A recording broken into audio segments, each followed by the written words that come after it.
Naberanga nawe baby ngonjagala baby abanga nawe ngonsuubiza abakuyita kye bakuyita bakuyite naye gwe kunze wanzigulira nange nenyingira bulamu mwendi gwe kisumuluzo ekyo wanzigulira wagenda ne weegatta ku Alien Skin. nagenda nenyimbako naye akayimba Alien Skin. Toli mu kibiina kye Fangon Forest. naye sirimu naye nga they are my friends. I associate with them. Luyimba lwe lubagatta olwaleero. Okusingira ddala. Mpozi gwe ne Alien Skin ani yayita munne? Alien Skin ye yannoonya ndoza naye nga tandaba ndoza naye buuza ono aliwa kamunoonyaako okitegeera mweyo embeera bwe muyannoonyeza era kuba bwe yannoonya yaŋŋamba music wamutulekera ne mugamba sambalekera naye just naŋŋamba tugende tukolayo akayimba ne tugenda amaze okawandiika? Nagenda n'akange parts ezange nagenda nazo then ebyo nabyewandiikira.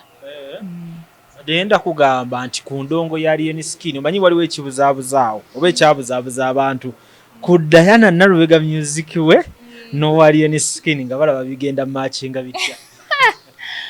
Kati nno tabakolerayo kye batasuubira ekyo omanyi kye batulungi nnyo n'okola bye batasuubira bitali bya bulijjo byamachinga.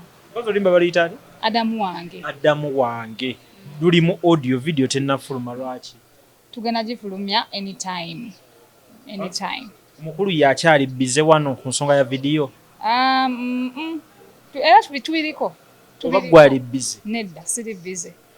Tubiriko gwe kyolina okumanya. Alien Skin agamba taba update nange namukopakako siwa update. Teri bya update. But tulinde buli kijja bagwako bugwi bu ngera kino bwe kyagwawo no update. Omanya abantu nzo kwerawo update. Wali gwaganye bayinza okabanjola ebigere ne balyoka bayola update yo. Amanya nze Nsuuga Mustafa nkola ne Alihira Holdings Uganda Limited. Tuli bakozi ba biodigester wamu n'okuzimba okwenjawulo. Tuli mu kizimbe kya commercial kwegamba kale arcade mu lulimi olumpimpi. So olwaleero tuli waneeno nga tuli nkola biodigester. Ekyenjawulo ekiriwo nti yo eri mu basement wakati okusinziira nga bulijjo abantu mu kiraba ti eno parking lot. So eri wansi eri parking lot eri mu basement. Leero tukoze size y'abantu 5 ng'era erina capacity okusavinga ekizimbe kino kyonna nga wekinaabeera. Waneeno ng'era emigaso gya bulijjo gya biodigester tebagenda kunuunamu. Atwetaaze ku namba z'essimu 07017669992 ne MTN 0789224230. Enamba ezo zonna kwe ziri ku WhatsApp. Abantu bafadde batulaba embe mu videos enkadde badde nga batumanyidde Kololo. Prince Charles Drive naye kati twavaayo twala omukisa guno mbagambe nti nno twavaayo kati twadda ku Grand Imperial Hotel room 28 first floor.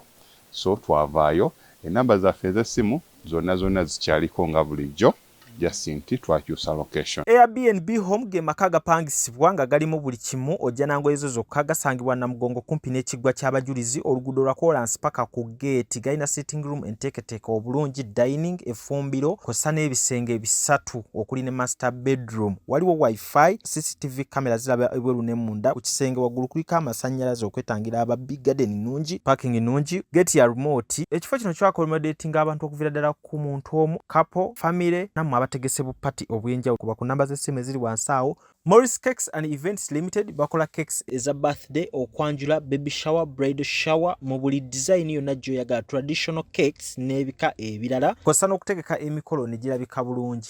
Basangibwa wa Kaliga okumpi n'akatale k'aba veteran. Ku namba z'essimu z'olaba wansi awo ku call ne WhatsApp. Kola order keeke kutuukako yonna gy'owangaalira. Naberanga nawe baby ngonjagala baby abanga nawe ngonsuubiza abakuyita kye bakuyita bakuyite naye gwe kunze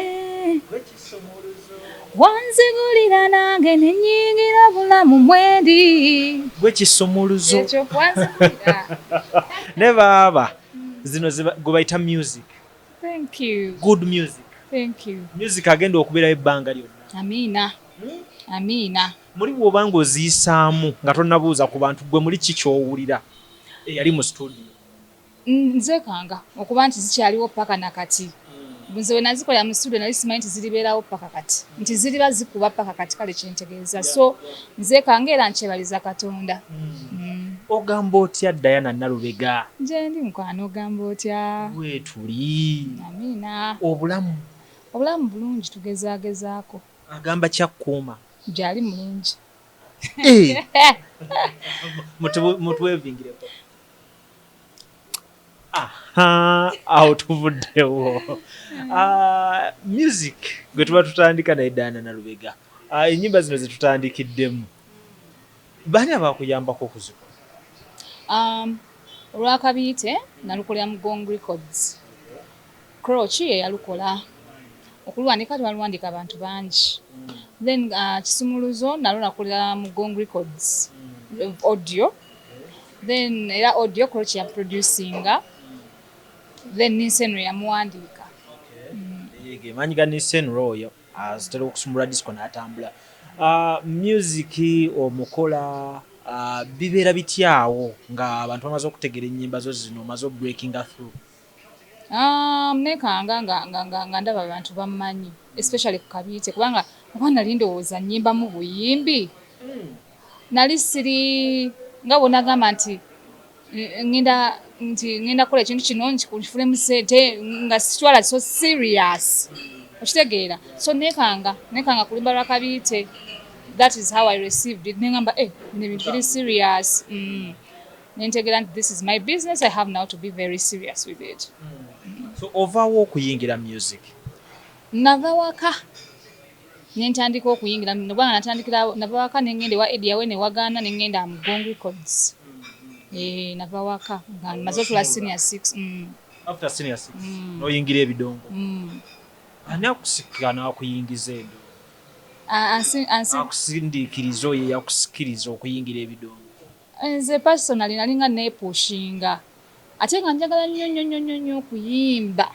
Kati nakeera ku macha ne ngamba mama manyi ngenze mu wa Ebya. Banga from there nagenda wa Ebya nenga mama ngenze wa Ebya nawulidde nti abantu byabadde akolagana nabo bagenze so bangende nabo bampaye ekifo. Nze mwennyini neesindikanga. So ogendayo after Dream Girls nga bavuddeyo?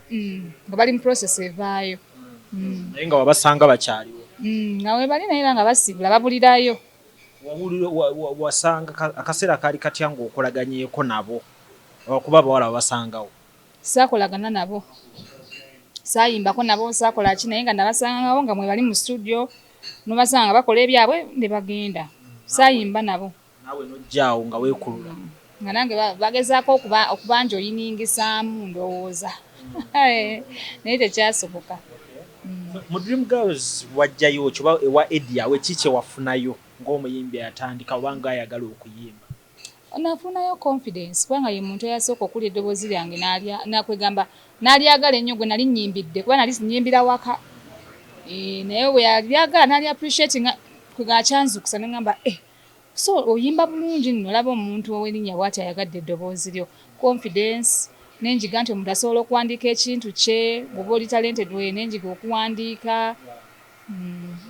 Wafuna favor mu bakyala n'abaami okutwaliza wamu ebiseera by'ennyimba zeezo. Biki ebirala gwe byenyumiriza mu kaseera kaako?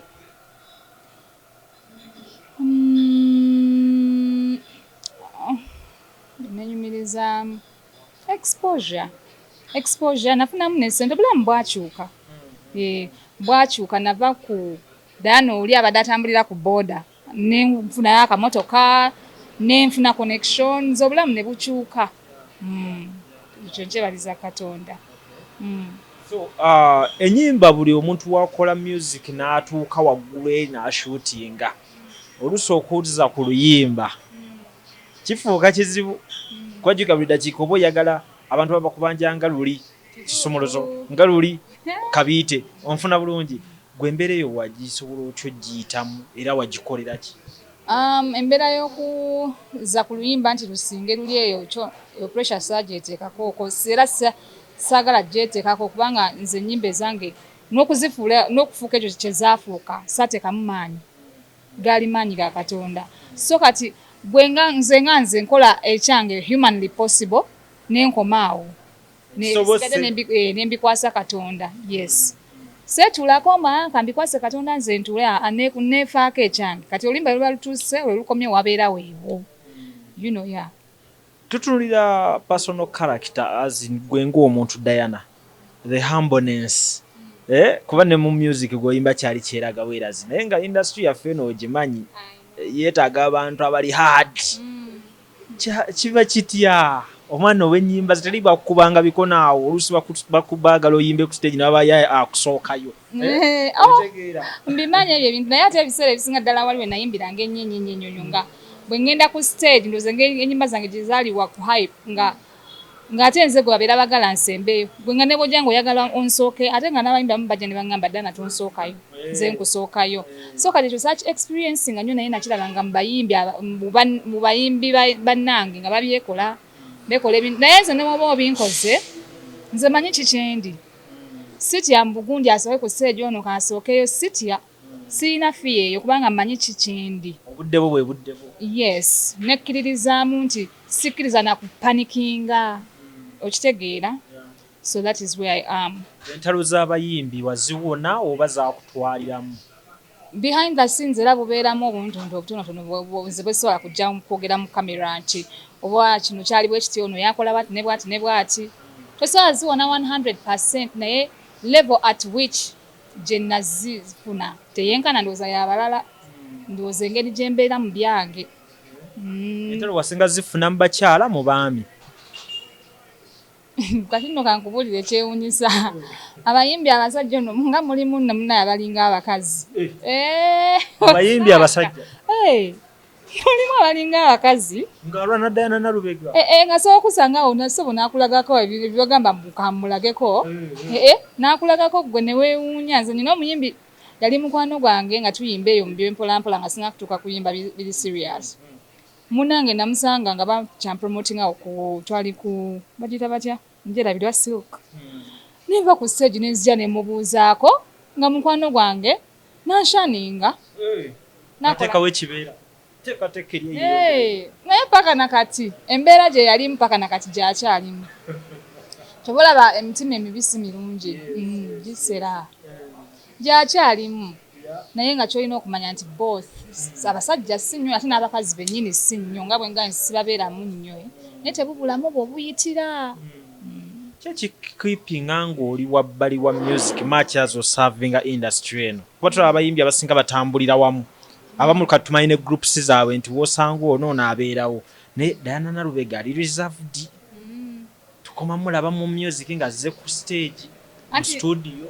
Nze sijja kweyita introvert naye simanyi nnyo ku associatinga n'abantu ddala besimanyi.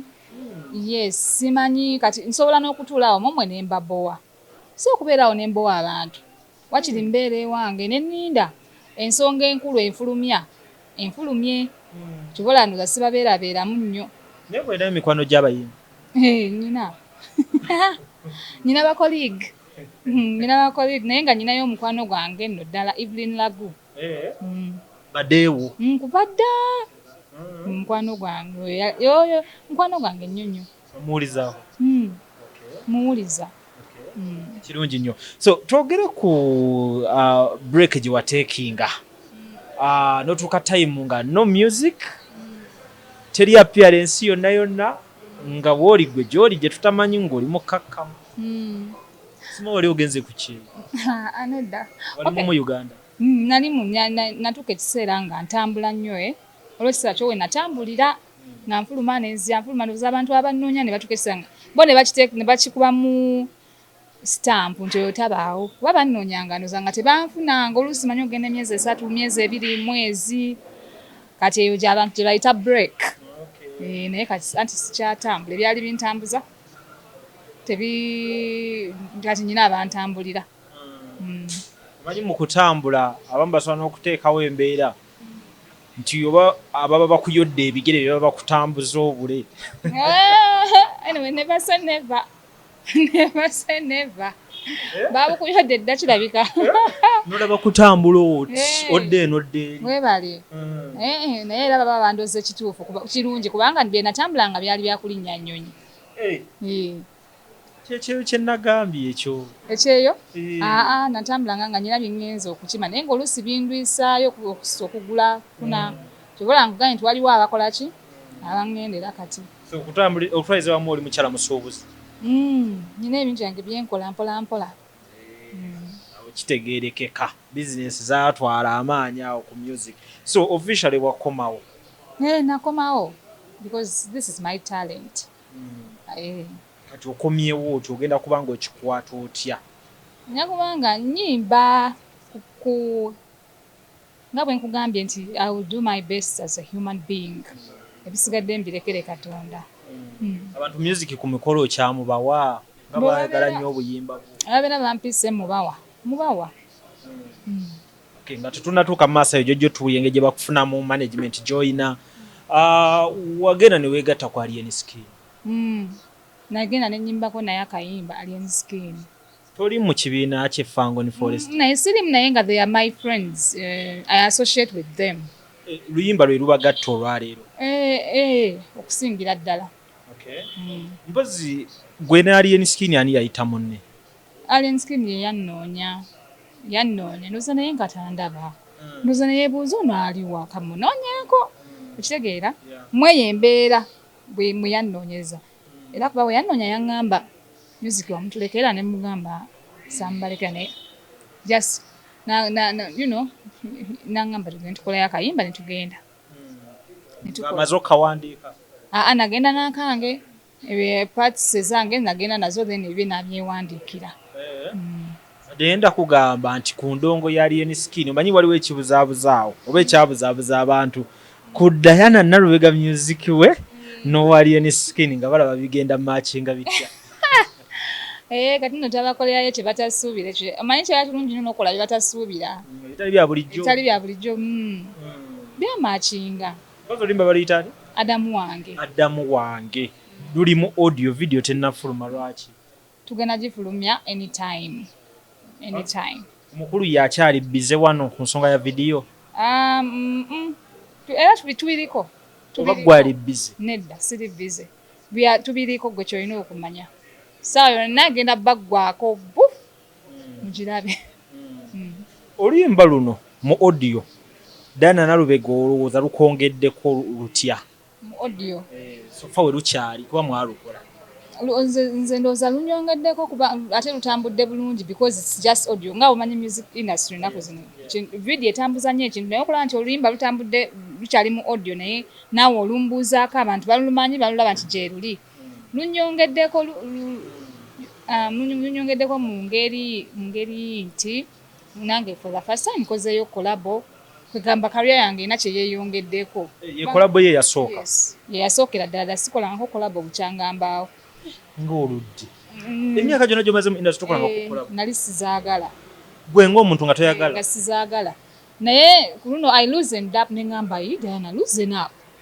Kola n'ekimenke kino kola nakyo oluyimba olaye bwe lunaavaayo. Okitegeera? Nendaba nga lujja kunnyumira ng'omuntu ne tukola. Katono nnyo, kiki ekyali kyakutamya kolabo ng'omuntu?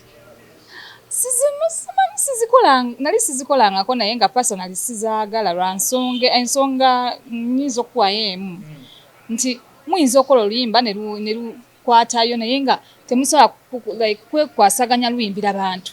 Kati oluyimba muba mukoze lwaki? Leero ono waali enkya oli taliiwo. Luyimbidde eno yekka n'ono eno yekka. N'oli eri yekka okwekwasaganya ano manyiza njaganya osanyusa bafaani bange. Naye kati ntunuulira bingi engeri ne gundi ensi gye yakula digital platforms nti osobola okukola n'olufuniramu awo n'oba bafaani bo kale. Temuli performance mwenna naye artist lubayo ku YouTube bikiwe ebyo. Naye nga nsaba nnyo ne nkola kolabo n'ensobola ogiyimbira abafaani bange n'omuntu gwe nkikoze naye kyobula byali biŋŋaana ebyo. So kati olwaleero otegedde collabos n'amaanyi gaazo ne kiki eyinza okwongerako bayimbi ki boyinza okuba nti wafuna mukisa oba tebafuna mukisa kukolako naawe before ng'olwaliro waaligambye kale wadde yali eniweeri naye tulina okusigala tusindika music bayimbi ki abo botunuulidde okukola nabo right now sijja kulimba nti oba ono lwali naye mbalinayo abaali bantuukiriddeko ne baŋŋamba tuyimbe kati nja kuyimba nabo nsobola boogera kati ne be wali yagadde okukola nabo tosobola boogera kati bwe njogera kati nenneesera Alien Skin agamba tawa update nange namukoppakako siwa update teri bya update but tulinde buli kijja bagwako bugwi bu ng'era kino bwe kyagwawo no yeah omanya abantu oyinza okuweerawo update wali gwagambye bayinza okuba banjoola ebigere ne balyoka bayoola update yo omuvubuka ono Alien ye nga ye tuyuggola balina kyayongeddeko ku ggwe kunze I've shared his fans kwegamba ampadde ku bafaani be okitegeera kati ku bafaani bange olwedde kati kweyongeddeko aba Alien Skin abamu abayagadde oluyimba so anyongeddeko mweyengeri anyongeddeko ne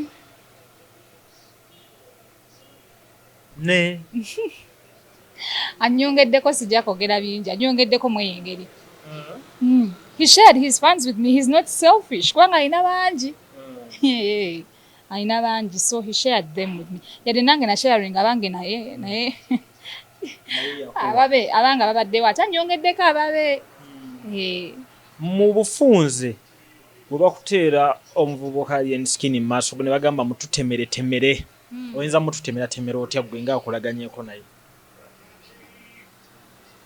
gwera omuntu gw'otasobola ndowooza kutuula awo ne weefuula nti omumanyi nnyo kubanga nze mbeerawo ne ŋŋamba nti ow'enkwacyo Diana Nalubega kati gwoba otunyumiza buli muntu abuuza ekintu ekyo neddaka olaba I think he's this kind of person nti what you see is what you get kyolaba kyofuna I think he's not a pretender nti agenda kupretendinga oba musanyufu ateekeko smile kati ngaffe abakazi oluusi wetukola you're pretending for the media you're pretending for I think he's not that kind of person if he's happy maybe I'm thinking okusinziira nange kaseera katono ke mumanyidde kuba simumanyi nnyo nange nkyayiga muyiga endaba mulabe naye akatini ke mulabye I think he's not a pretender ng'ogyeko oluyimba mukyamiitinga naye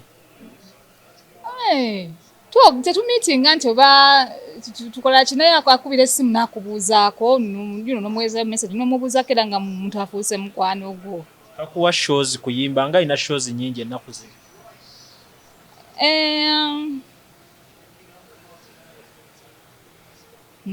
ekyo sijja kyogerako lwaki tokyogerako omusajja alina shows Kampala n'emirirwano that's his business okitegeera tagenda kumubeeka ku mugongo nti agende nange buli wagenda okuyima ate nange his silly baby nti abeeke ku mugongo yeah he's busy so he's executing emirimu gye ng'omuntu I think so plans kizoyina ng'omuntu mu kaseera kano musically already Alien Skin yagira nali nakati oluyimba alumaze weeks 2 tubenga babiri olwo nalwo luyina gye luli ninsendo yaluwandiika era crochet yalukoze era abawagizi bange mugende ku YouTube yange gye luli tubenga babiri it's a love sweet song so musically era mpulaninga kusigala nga I promote my music muta nga nkola music then again music owaleero ne music wali emabega agoba omurating ayimiridde ata endongo ogirabe eyimiridde etya kweri wali wali nga tonna breaking nga neeno gy'osanze kati kati waliwo quantity obungi mungi quantity then oli owedda quality omulungi yes compared to no si mubi naye asinga si muwangaazi ng'oli owedda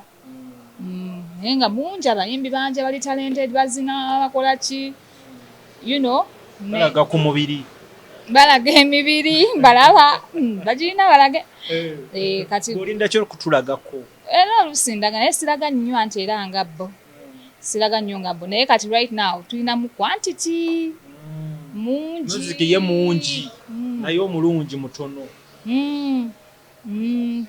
omulungi mutono era kati ne bokola oluyimba olulungi nga ziri ezedda okulutuusiza abantu sebo okuba kutoba okuluyisa mu zine nnyingi yes si byangu naye ate bwe luyitamu luba luyiseemu naye nga si byebiri ebyedda entalo z'abayimbi eziriwo essaawa eno ozoogerako ki olwaleero n'owulira nti Sindi Shiba buli omu n'aba akola yini gy'awa munne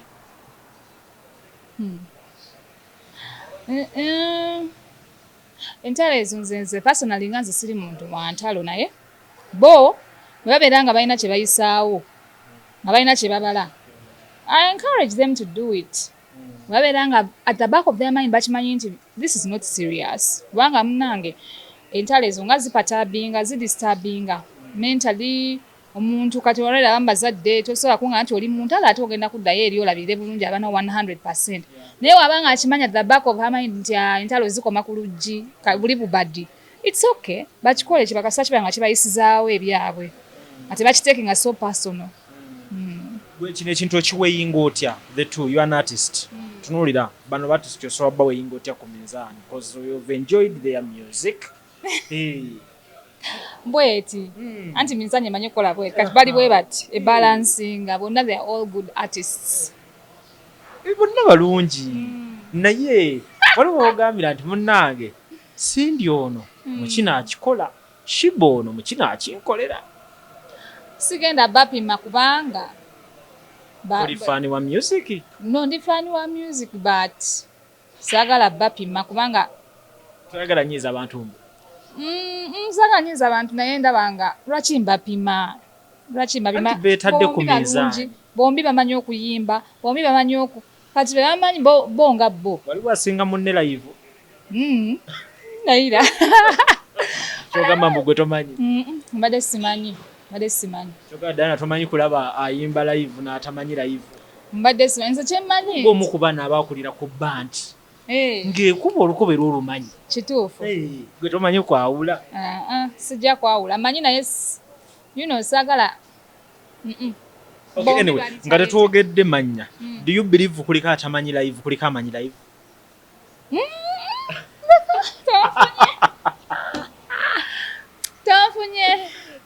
tonfunye abayimbi abo ebintu byabwe kambi balekere anyway what do you like about Shiba or do you like about Sindi tugende ku lights bombi kyembagala what do you like about Shiba courage to move on to move to stay moving kubanga si byangu asigala alumba ayagala kufutuukirira bigendererwa yes mwana alina haso y'amaanyi Shiba oyo music ye tumuleke anti wa hiti ye ennyimba ze zonna ezindaba ezisinga hiti okay ate sexy body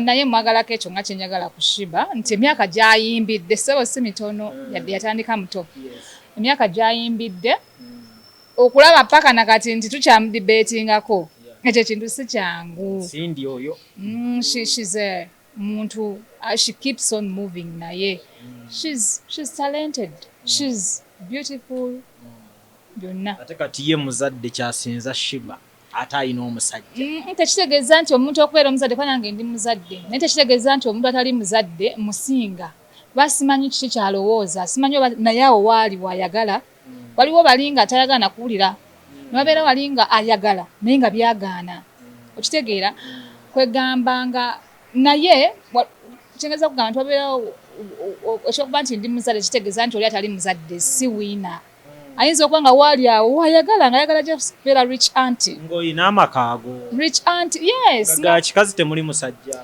yes abantu balina ebigendererwa byabwe mu nsi bingi ate byewuunyisa Diana ekyomusajja ekyo kimanyi abakazi batuuka awo n'ateekawo embeera nayambala n'essaati z'abasajja alage nti omanyi otya oba ayina naye nga tamubalaga mubalage ekizibu ekiri nti abantu abamu babeera balowooza mbu omuntu agenda kujja mu fronting omanyi otya n'ennyumba gy'asulamu obisulamu omusajja naye nga kyekikula kye tayagala timba k'ekipande nakyeyombekedde ebibeera byakuyimba kuyimba naye whatever she wants, whatever makes her happy, as long as the person is happy, let her go for it.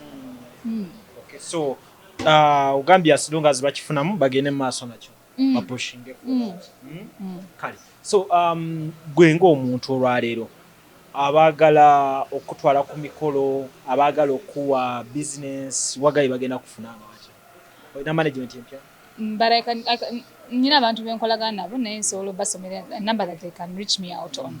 It is 0789 711 354.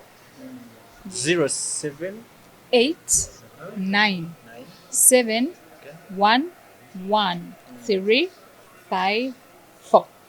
oyimba Kampala wokka oba buntu ne baba bakutwala wonna Dubai, simanya London, simanya America, simanya Kasese, simanya wa wonna nyimbawo.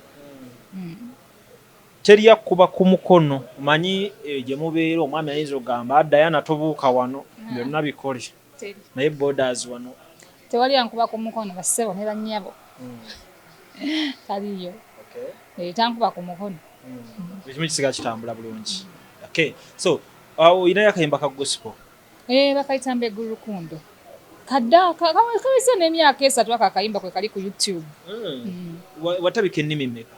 Oluganda n'Olunyarwanda. Olunyarwanda wali obala ki?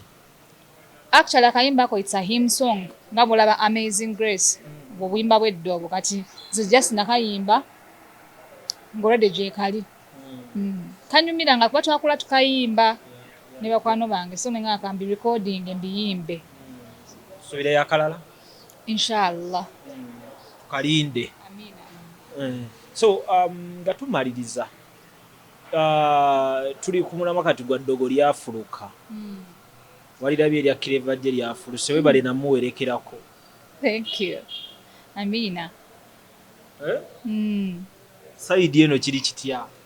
Kitya kati kati ddogo mulama gwa kulifulula kati ddogo ku ddogo bwetulizaayo ndeze Clever gye munnange yali erabako nga lyafuluka osanga yamala kuliraba nga lifuluse n'agamba eddogo lyafuluka.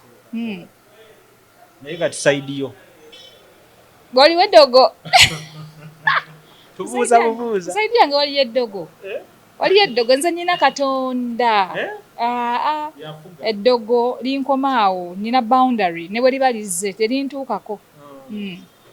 Terintuukako naye ki ekirogesa abayimbi? mitima minaafu n'ologa munno n'ologa music wo n'ologa hiiti n'ologa ki? kiraka mitima minaafu ate eddogo liri buli wamu ekyo nkyogera liri buli wamu mu butale mu mabaala liri everywhere naye nga buli muntu aloga yonna gy'abeera omanyi otwogera kuli amalogo bino mbitya abaana munkuba headline toba amasaga byogerako juzi akankuba headlines nga 3 nti Diana alojja eddogo liri mu music industry Diana akola ki but anyway mba nyina okyogerako kubanga nkimanyi gyeriri liri buli wamu. So Diana 2023 n'emyaka egiddako kati teri kumusubwa music ku music performance ku performance. Yes, abantu basimye performance ya Clever gye bambi basimye bebale nnyo. nalabye ku bantu nga bayimba oluyimba kigambo ku kigambo. Nange nakirabye and I thank God for it. Nange nakirabye. Ndeka kino kyali kikutwalidde ebbanga ki nga toyimbirako bantu Kampala wano? Ebbanga libadde ddene. Libadde ddene. Naye otuuka ku stage towuliramu embeera ng'olaba bintu bipya? Sina mbeera gye mbeera kubanga era bye nayimbiranga mu luli era nga bye tuyimbiramu ne ku stage even now. So sirina kyempulira nnyo kiri awo. Eddoboozi lyo walikola otya okuba nti terina bwe liflatingira terifa lisigala lyeriri? First of all Katonda asooka n'akuwa ekitone ng'okirina, then secondly naawe mwennyini n'onoonya tactics ezikuyamba okumaintaininga that talent that you have. Gyeziri voice training, voice maintaining, gyebiri ku YouTube everywhere. Kubanga nze nkulaba ku show ne ngamba Diana haludde okujja ku stage eddoboozi ligenda tuukaawo wakati liyeekwate naye ssebo wayisaamu paka lasiti. Thank you. Just kulikuuma. Kuumye. Kulirabirira. Kubanga eddoboozi liringa instrument. Butagisavisinga ekutuka breaking her down. So finally kikyogamba abantu nga nkwagaliza ebirungi nga nkuta. Abantu mwebale kunjagala, mwebale kwagala music wange, munonye ku buyimba wange obupya Adamu wange, tubenga babiri. Era nkyaleeta obulala. Mwebale kwagala music wa Uganda. Tumira omwami waffe, otumira abaana baffe. Ntumira abaana bange baffe. Nawe abaana baffe ya. Okay. Ntumira abaana baffe. Mwebale nnyo, mwebale okubeera abaana baffe. Mwebale kubeera abaana balungi. Tumira omwami waffe. Omutumira wooti? Lwaki mutumira? Yantumira. Lindako. Guno mweme tomanyi nti olina oteekawo nti omwami wa Diana Nalubega omu bw'ati. Byebiriwo kati. Oh, maama. Katijjo. Simanyi kutijja. Simanyi mukwano. Lindako. Diana. Ontiisa. Lwaki? Jali, by the way. Jali. Ali steady. Jali. Butereevu. Butereevu. Naye akimanyi bulungi nnyo nti omuntu we si muntu wa kutijja. Emikolo tugirabedde official. Gomanye tebajaliyo. Nsabye nti si byaku. Emikolo giyinza okuba nga mwagitulira. Jaliyo nga kyaggwana dda. So bannaye Diana Nalubega ayagala okudda mu by'okumbuuza mbu atayimiridde atya. Mutandika okusumbuwa wano ne wali. Kandaba empeta? Ntegedde. Njijjeeko. Agirese waka mutusaasire kuba tatijja bino eby'omu bw'ati ye taliiyo. Sibirikola ebyo. Maama. Wano tubadde ku Dice Lounge wano Munyonyo we tufunye akafa akalungi ne tusobola okuba atongerako nammwe. Diana tujja kuba nga tumweyongeza mu mbeera nti ali available. Ensaba obeerere ddala available. Wendize. Wendi. Era munoonyangako. Sanyusa nnyo leero okunnoonya nnyo nno by the way. Okay, so ye Diana wamwe mumunoonye ku YouTube kwali Diana Nalubega music we yenna kwali. N'akayimba ka Adamu wange kwe kali mu audio video bagenda kuba bagikola soon. Yeah. Then ayina ne music mungi nnyo gwabategekedde gwe mulina okuba nga mulaba. So ekikulu kya byonna mugende ku social media ze atuwadde namba y'essimu gy'osobola okuba nga mukwatagana naye for business. Mumuwe emirimu embaga azimba obuyimba bwe bukola. Shows azimba music we bamwagala. So lwaki nedda nze nkutadde mukwano. Katonda akuume. Amina. Afuge. Amina. Weyagale. Live your life. Amen. Thank you.